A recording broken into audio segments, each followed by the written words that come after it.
To tell you a little bit about Bethany's background and before we call her out here on stage. Bethany's been a source of inspirations to literally millions of people throughout the country and the world. Her story of faith and inspiration and hope has been told in books and movies.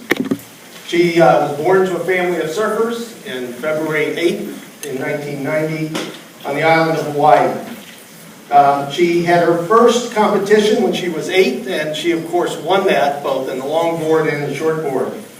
At the age of 13, has been documented so much, on October 31st, she was attacked by a 14-foot tiger shark. It changed her life and many others forever.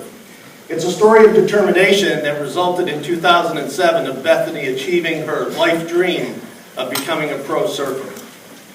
That source of inspiration, as we think about what we all do for a living, I think gives us some guidance that what we do in our daily lives with people that are hurt all over this country gives us some inspiration as well. So please join me in welcoming Bethany Henley.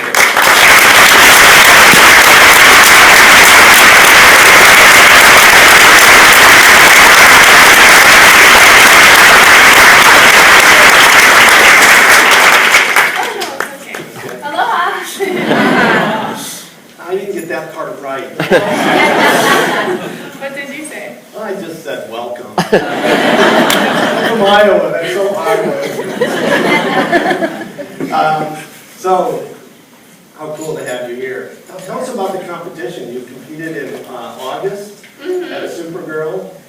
Yeah, so this last August I was competing down about an hour south of here in Oceanside.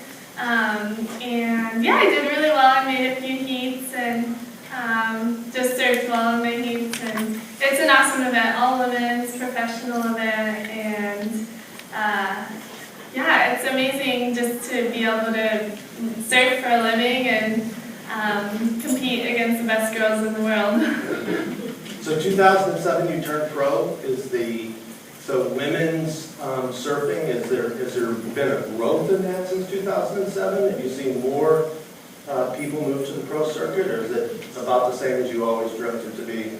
Yeah, women's surfing the level of surfing is definitely elevating and progressing each year, and it's awesome to be a part of. And I feel like a lot of the girls have just like great personality and just really talented athletes, and women's surfing hasn't really necessarily grown as a sport as much. Like, I think there's a lot of young girls getting into it and just having fun with it, but I think with like just the economics and stuff, it's kind of struggling a bit. But it's one of those sports that you mostly do it for the love of it. And you get to live in Hawaii doing it, so that's not so bad. I do. I get to surf warm water, no cold wetsuits, and yeah, usually the water's nice and blue and beautiful out. Yeah. Hey, so we think a lot about what, as I mentioned to you before, about what we do for a living, and sometimes it seems like we're remote from what we all passionately do and trying to help workers all over America recover from traumatic diseases. And I was taken by a quote that was in your book from Dr. Kai, if I pronounced that correctly, who was a blind physician that I guess was working with some of your friends after the event, and you said that it took a blind man to help you see. And I think that in some ways, for us, we don't get exposed directly to people who have faced some traumatic event and then not only recovered but succeeded in life and reached their dreams. So what can you tell us about what it takes inside of a person to sort of suck it up and go back after your dream? Yeah, I think looking back on when I initially went through losing my arm and all that I had to face at such a young age of 13 and really striving to overcome all that I had in front of me. And, I had these goals and dreams as a young girl to grow up and become the best surfer in the world. And at a moment, it felt like it was all taken away. And, I didn't know exactly what my future held. But I think God gave me this passion and desire to continue surfing and get back out there. And I think we as people are very resilient, and we want to overcome, and sometimes like each of us face that differently. And for me, it took just thinking on my passion and reaching out towards to go after that and continue even with one arm. And sometimes we just need a boost of encouragement from family or friends, or just someone in our life. And I think when I initially lost my arm, my family was very supportive and encouraged me to, just keep smiling and be thankful. I was thankful that I was alive and still able to just enjoy my family's company. And then I was in the hospital, and I was, this guy who had lost his leg, he actually learned how to surf after he lost his leg, and he came into the hospital room, and he had talked to me and shared with me his story and how he overcame, and that kind of gave me a hope of light that, like, hey, it's possible, like, where there's a will, there's a way. And I believe, especially with God, there's always a will and a way to get through things. And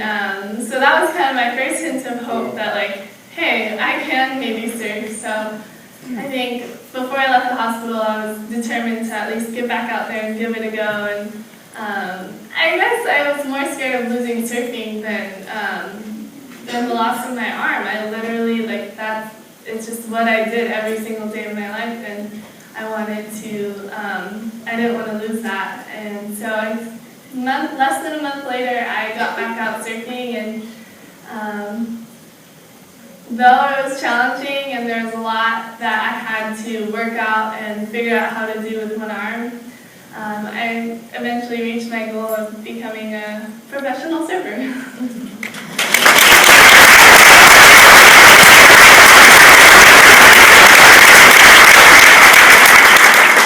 Sometimes when you think of recovery, we think about it as just physical, that you've got to go through the treatment, but it sounds like in your story, a lot of it was making sure your head was right too about recovery. Was there more concern about whether you were emotionally ready to return to surfing, or was it just, did you just go straight to, if I can physically do it, I'm going to do it? Yeah, I think in my case, it was a lot of physical, and I think as a young girl, I kind of just had this mindset of, like, wow, I can do this, like, I can overcome this. And I had my family support because they understood my passion for surfing, and both my parents moved from, one from California and one from New Jersey out to Hawaii to surf because they're passionate surfers, and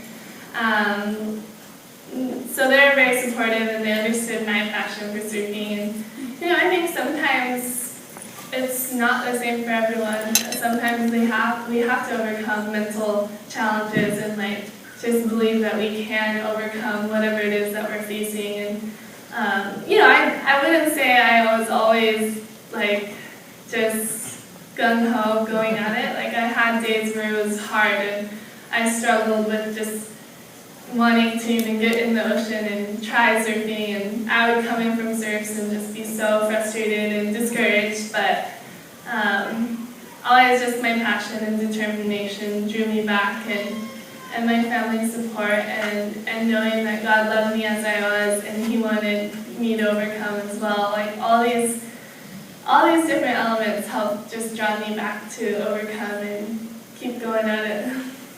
I don't know if you can equate, being so young when it happened to sort of your passion today for surfing, but is it possible that your passion for competing is stronger now, or you just always had that drive to compete? I think growing up I was very competitive. I did all, like, kid sports, and then as I got into competition, like, before I lost my arm, like, I rarely lost the heat. Like, I always was just doing really well. And the summer before I lost my arm, I finished second in the national championships, 18 and under, at the age of 13.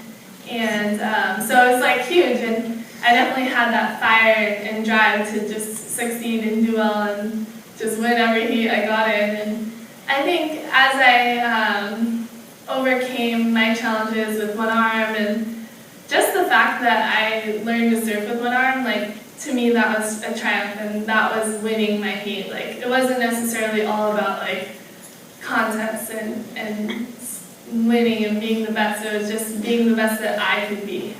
And I think for everyone, like, just if we all strive to be the best that we can be and overcome our different struggles and trials, like, just not living to compare ourselves to others, but just to be our personal best and strive to overcome and just keep smiling and being thankful for what we do have and the ability that we have in life to make a difference. Yeah, being 2 feet away from you, your smile just penetrates you. I can feel that, how you must feel about life. That's very cool. We talked a lot in our business about the companies that we work for and sticking with injured workers, that just because they got injured and they're away from work, that we need to maintain contact with them and let them know we care. And, you had an affiliation with Rip Curl, and I think you talked a lot about that they stayed with you through the whole thing. I'm wondering if there's some lessons for us. Did the people that were supporting you before staying with you through the injury and then returning to competitive status, did that mean a lot? We're looking for inspiration here that this work we do makes sense. Yeah, it's crazy. One of my first thoughts after losing my arm was like whether or not I was gonna surf for Rip Curl. Yeah. Like, I was just so like thankful for their support in my career at that young age, and I started surfing for Rip Curl when I was 9, and I'm 23 now, and I'm still with Rip Curl. And I was incredibly thankful that they continued to support me, and once I started surfing back up again, and no one really had expectations of like what my ability was going to be, and like, oh yeah, you can go play in the water, like little did they know I'd be surfing huge waves like that. But yeah, Rip Curl's been incredibly just loyal, and I love how they are very loyal with most of their riders, and just an awesome company to be a part of, and just makes me want to do a better job as their team rider. During the time you were in the hospital, and you said before you left you knew you were coming back, but were there moments when you thought maybe this was it, I'm not going to surf again, and I better, even at 13, start having a new dream, or? Yeah, I definitely like played with ideas of like new things to experience.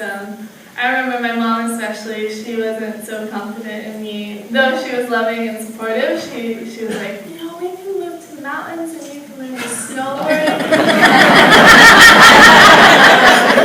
Or you can be a photographer. And, like, awesome, like, I mean, I do snowboard and I love snowboarding, and my brother's a photographer and I admire his photography skills, but I don't know, there's something in me that I loved what I was doing, and I wanted to just keep going at it. And I remember the first surf contest I went back in was the following January. I lost my arm in October, and I was like, hey Dad, I want to do the next surf contest, and I caught him by surprise, and he was like, of course, like anything for me. Like, he was just the most loving, supportive father, and I think part of it was just getting back to normal life, like going to do what I always did with all my same friends and family. And so my dad took me to the Big Island. My mom stayed home. She didn't want to see me fail.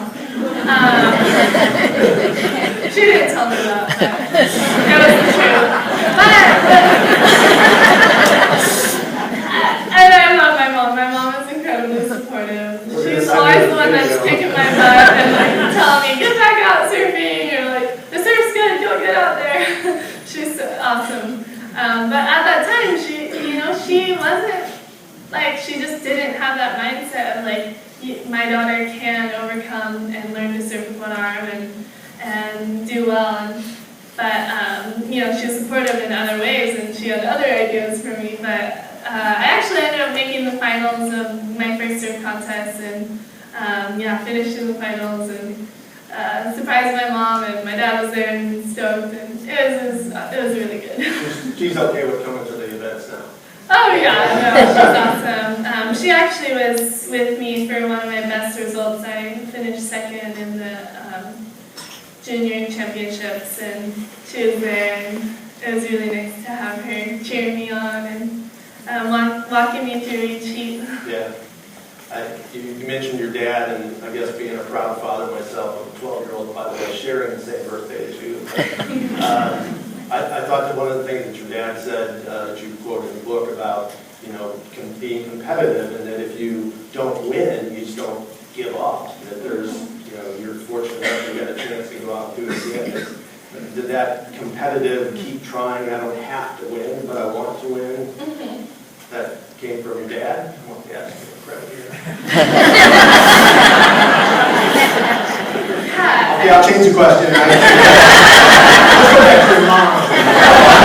No, my dad really was, he's always like, if he's not with me at the surf contest, he's like checking in on texting me, making sure I'm doing okay, or he's watching my heat live online at like 2 in the morning because I'm like somewhere way off in the world that's like opposite time zone. And yeah, my dad was very, very supportive in my competitiveness, and I think also just growing up having 2 older brothers, like that really put that competitiveness, just trying to keep up with them, but my dad was pretty key in that aspect of my life. It sounded like it.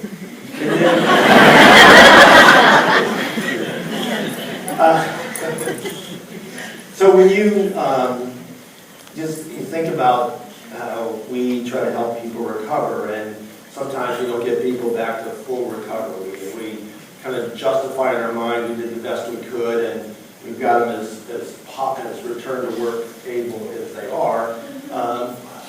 When you compete, if you don't win, is it, I'm going to try harder next time, or, well, it's understandable, I lost my arm, and it's okay that I didn't win, or does the loss of your arm, are you past that from a competitive standpoint? You say, I'm out there, I can compete with anybody on the way.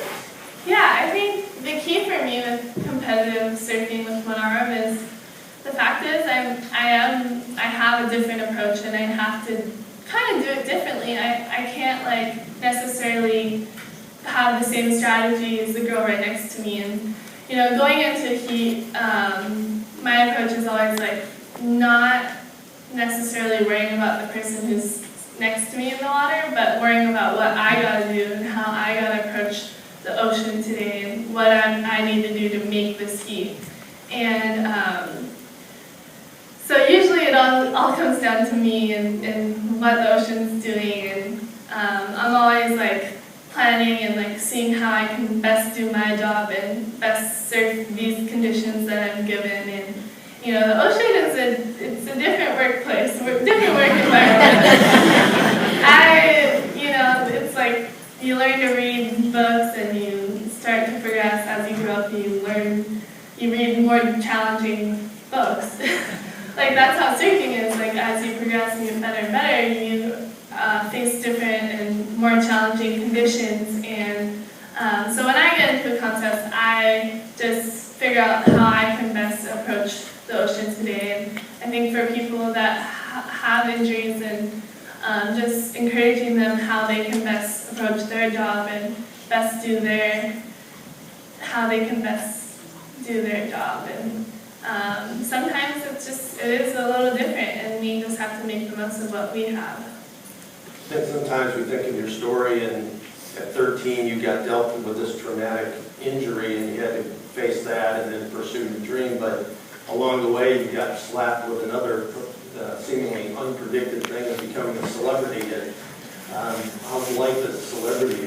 Walking through airports, and every 13-year-old girl like my daughter that knows who you are, is that kind of cool, or is it wearing on you a little bit? Yeah, I'm very thankful for every part of my life, and even being able to share my story and be a positive impact in people like your young daughter. And sometimes I do have to remind myself that, God has allowed me to go through something like this for a reason. And has made me come back that much stronger, and that I'm able to get out there and share my story and inspire young girls to overcome their trials or whatever they're facing in life, and beyond just young girls, people of all ages and lifestyles. And actually, it's funny because a lot of times when I talk about this, one of my biggest challenges was dealing with pain and beyond losing my arm. Like, I kind of grew up this simple, humble lifestyle in Kauai, and my family, we just spent most of our free time at the beach and just enjoyed the outdoors. And when I all of a sudden just got like all this attention and like started doing interviews, and then eventually started traveling, and then wrote my book, and then now I'm Soul Surfer in the movie. It's definitely kept me on my toes, and I'm thankful that my family just keeps me in check, and that I live life for much more than just myself. I live to honor God and to inspire young girls, and it's definitely not easy, but I'm very thankful for the place that I'm at and the position that I have to make a difference. Tell us a little bit about the charity you put your name on, or what you're trying to do there. I'm really excited to have a charity, Friends of Bethany, and what Friends of Bethany focuses on is reaching out to shark attack survivors and amputees and anyone who loses their limb, and also sharing other inspiring stories like myself, and just giving back to that community. It's crazy. Like, a lot of insurance only covers like one prosthetic limb per life. So you're talking to the right audience. All of you underwriters start making some notes. I don't say anything that's But yeah, it's crazy. So if someone loses their arm when they're a teenager, as they grow up, they get their first prosthetic. And in my life, I don't use prosthetic just because I spend half of my time in the ocean and the other half just running around. And it's just not as convenient for myself with how short my stump is. But some people, it's very beneficial and makes a big difference in their life. So we work towards raising funds for prosthetic limbs and kind of sponsoring them. And actually this weekend, my husband and I are heading down to San Diego, and Friends of Bethany is putting on a girls amputee retreat. So we're going to spend 3 days with about 15 girls who have lost limbs, and just love on them and give them hope and help them just to overcome whatever it is that they're struggling with, whether it's mentally or physically, and it's going to be an awesome time. I'm super excited. So.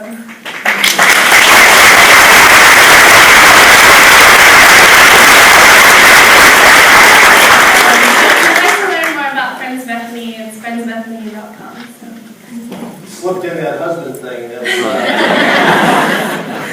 Less than 2 months and newlywed? Yeah. Just continue to have new chapters in your life. That's awesome. Yeah, I recently got married. My husband's here with me.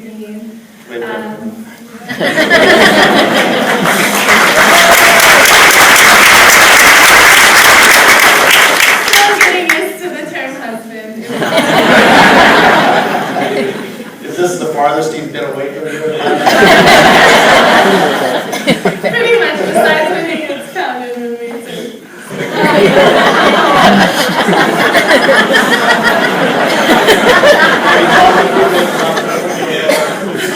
I've been surfing for a couple of years, and he is a quick learner. He's very athletic. So it's fun to have a new surf buddy. I was thinking as you were talking about sort of how your life has developed over the last few years, and just the prosthetic thing came to me, that a lot of times when we get a chance to intervene with somebody who's hurt on the job, and we bring all this attention of all these caring people together on that human being and help them to recover. But in our world, once they're back in the workplace, sort of back on the job, we move on. You know, I know their family doesn't need them and others, but we move on. And I wonder if there's any lessons we can learn that we're really thinking about, somebody who's had a traumatic injury and they're back on the job, even though we've closed the file and said, okay, we've done what the statute said, maybe we should think about more support ongoing, because as life goes on, the event that happened a few years ago takes on different characteristics. I think, especially for highly traumatic injuries, ongoing support is essential. I'm so thankful for all that my family supported me in every step of the way, and even to this day, there's different things that I face that are different from just normal people, like just striving to keep my body in proper alignment and in good posture, and simple things, or kind of more complex things like that, and just I think emotionally and mentally too, like you just have to, I think it's really essential to have that support as you go on, and some people have slower recoveries than others, and just like adapting to the individual and their needs. And I think for me, like I kind of came back really fast, but maybe for someone else who goes through the same thing as me, it might not be as fast. And just being that support, I think that's really good advice and encouragement to encourage you guys to keep reaching out to people that, especially just looking at their situation and how they are doing personally. I'm going to go back to something I was going to ask you about before. We deal with a lot of medical professionals, because that's, given what we do, the first thing we think about when somebody gets hurt is getting them medical attention. And I thought how, I don't know if it's ironic is the right word, but your dad was actually in the operating room that you bumped him out of when you had your accident? Yeah, well, Kauai is a small island. Get on the dad's again. Yeah, Kauai is a small island, and my dad was actually going in for knee surgery that morning, and they gave him a spinal tap and then wheeled him out of that room and wheeled me in. And, he knew that I had lost my arm, or no, he knew that I was the one that was attacked. He didn't know I had lost my arm. And he was just laying on his hospital bed, hopeless, or just stuck there, couldn't come to my side, and just kind of didn't know what was going on. And later he found out, and as a dad, it wasn't exactly easy. But yeah, that was one of the scenes in Soul Surfer that a lot of people think is false, but it's true.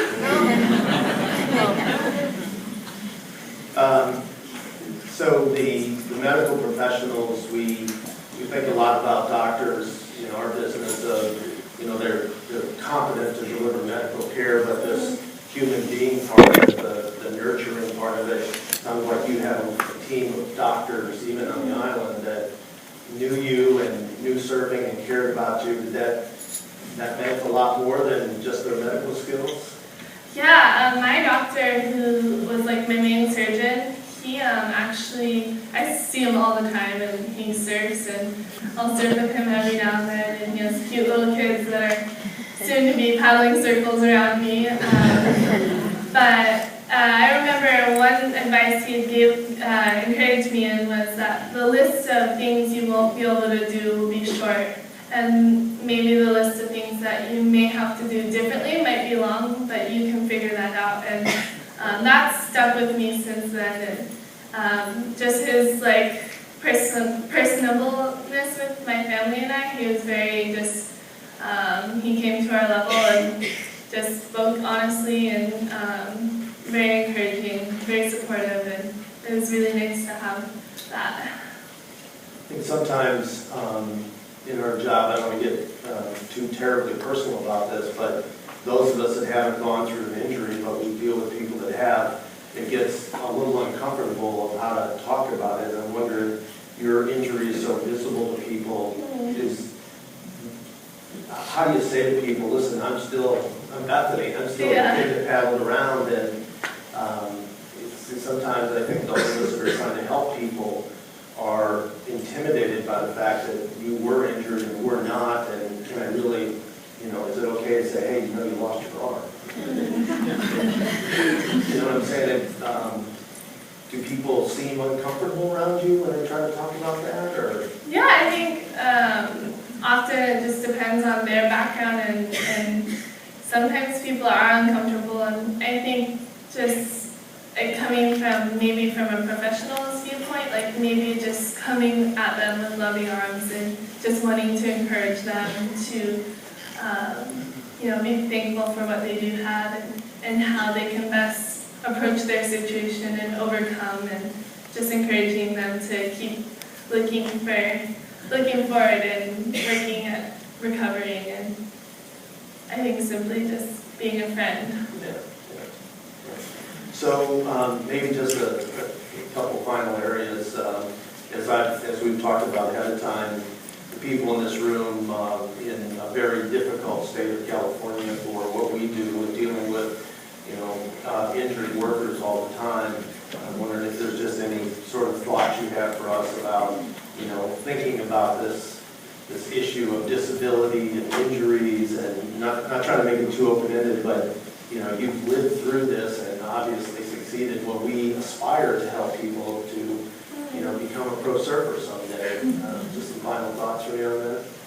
Yeah, I think I just applaud you all for what you do, and just knowing that you can and do make a difference, and not forgetting that, and just knowing that just by being simply that person's friend and encouraging them to overcome and find the things to be thankful for and how they can best approach their situation is awesome. And just not to take our job lightly.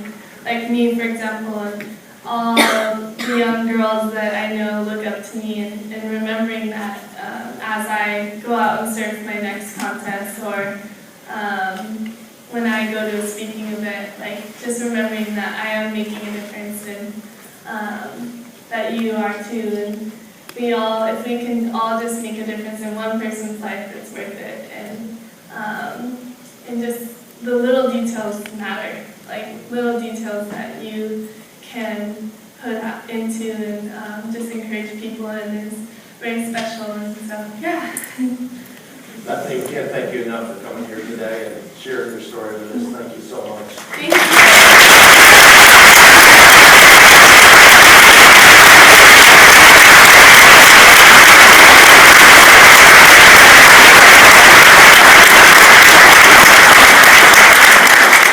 Bethany's also been kind enough to spend a little more time with us. There's a couple more sessions right after this, but at 3 o'clock, down in the main exhibit hall at the far end, the Pacific patio, she's going to be down there for about an hour, and would love it if you came by and said hello, and we're going to take pictures, and she's got some photographs there and stuff. So if you have a few minutes and want to come and say hello to Bethany, we'll see you at 3 o'clock. Thank you very much. Thank you.